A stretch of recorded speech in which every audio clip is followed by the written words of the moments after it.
Good evening, people, and welcome back to the Gunnar Tokes. And this evening, I really wanted to talk about our defense, because, gosh, that is a solid defense. 6 games played in October, 12 goals scored, 0 conceded. That is phenomenal by anyone's level. I can't believe that I'm living in a time where Arsenal Football Club are just not conceding goals. It's not even that we're not conceding goals. We are not conceding shots. Brighton yesterday in the Cup is the most I've seen anybody have any shots against us. And I mean, that wasn't the first team, was it? And by the time they got a little bit used to playing with each other, that was a clean sheet as well at the end of the day. Gabriel come on to shore things up, sure, but the reserves and the backup and the youth and everybody, they did their jobs, So what is going on? Why are we having such a fantastic season in defense? I mean, first of all, it's something Arteta has been working towards for a long time. I mean, his idea of football is total control of everything all the time.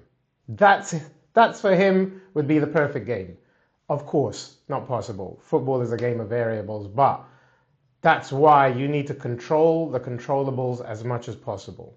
So that's a lot of time and effort and work put in on the training ground. So you've got to, first of all, give it to the coaches. Arteta, Heinz has come in, and I mean, I remember that guy playing for United. I hated seeing that guy starting. I mean, Evra, of course, is probably one of United's, if not best left back ever. But Heinz, he was part of such a successful United team, and he has that mentality, and he's brought that in. Our defense was already good, but Heinz has come in and added something, I think, It's not a surprise that Calafiori is defending a lot better this season. He used to get done a little bit last season with balls just played on the inside. But this season, he's got control of that. He's really alert. He's really switched on. He's a powerful, strong guy, So that's obviously leading on to the recruitment of the players we brought in for that defense. You've got to look at Saliba, of course, Gabriel, Calafiori, and Timber. Gabriel, when we got him from Lille, I mean, nobody really knew much about this guy. And he was a little bit error-prone, but he's turned into one of, if not the best defender in Europe. He's certainly right up at the top among the conversations. And Saliba, everybody knows what Saliba can do. He's a Rolls Royce of a defender. For me, no shade on Saliba. I love the guy, but I've always said Gabriel is the better defender. He's our leader. He's the guy that he goes to bed at night dreaming about clean sheets. That's the last thing he thinks about before going to bed. First thing he thinks about when he wakes up is clean sheets. That's it. And so having that kind of mentality in the squad, it's only going to breed that kind of siege mentality. We're not going to let anything get past us. Our bonuses are on the line, But all jokes aside, the defending begins from the front, begins from the press. Every player is switched on. No player is too good to press. Certain teams allow certain players a little bit of slack to go and do this, to go and attack, and their defense can get got at, to be fair.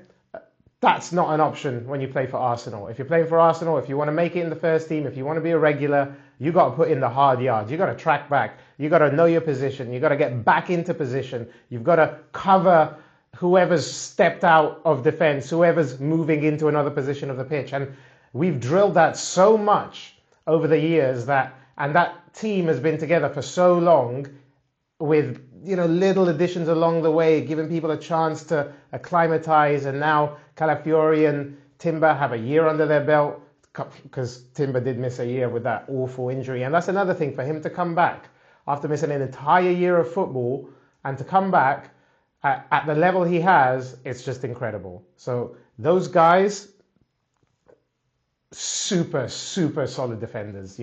They know their jobs inside out. They relish the art of defending. And when you have it starting from the front and everybody's willing to do the hard work, it makes it a lot easier for them, you know?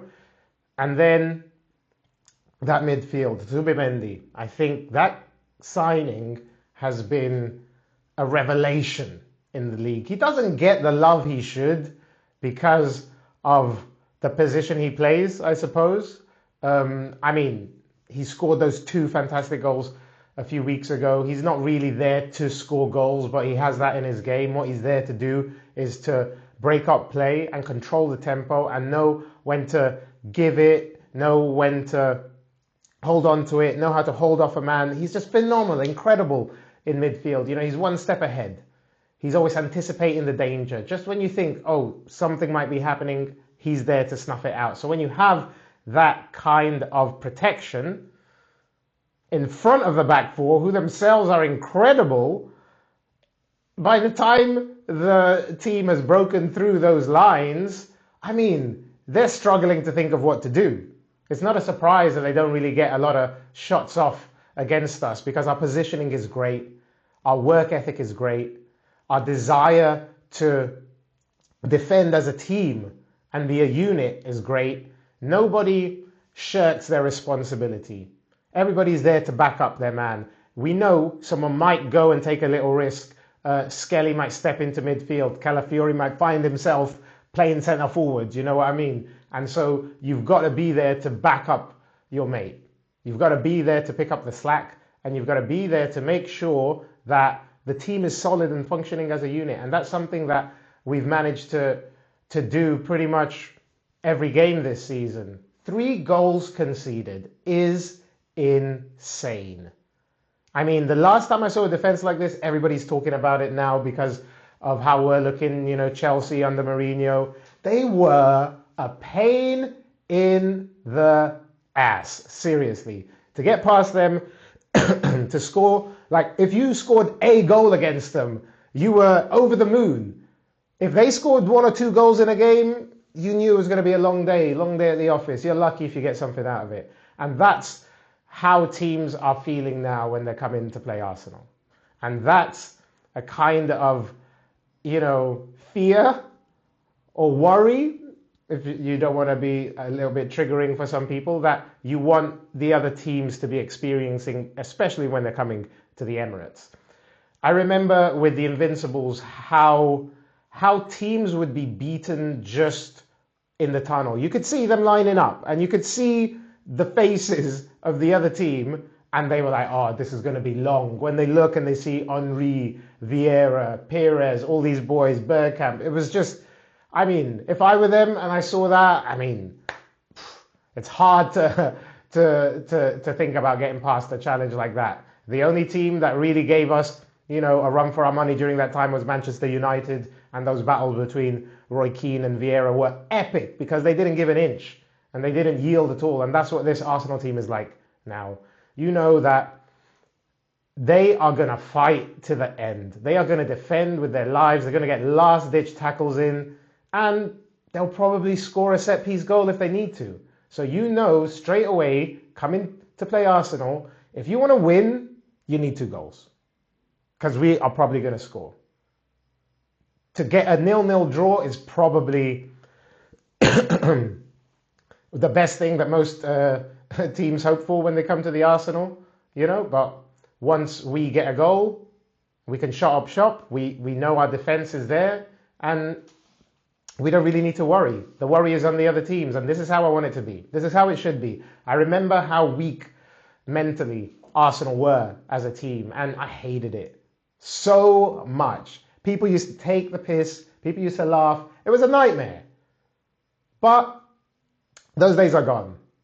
Banter is funny, and I'm all for it, but I'd rather we get out of the banter era, and finally we're there with Mikel Arteta. To be at this position, okay, 9 games in the league, but 2 games in the Cup, 3 games in the Champions League, 3 goals conceded.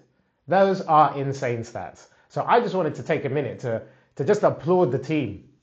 Arteta, coaches, everybody, doing a fantastic job. And the fact that we have forgotten what it's like in a little way to actually concede a goal, I don't know how we're all going to react when that inevitably happens, but we now can believe in our ability to dig in, to sustain, to get those clean sheets. 1-0 to the Arsenal. I don't mind singing that song all season.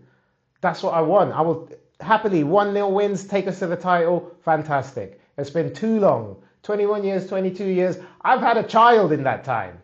That's crazy. And I've taken that child to the football. That child is a teenager.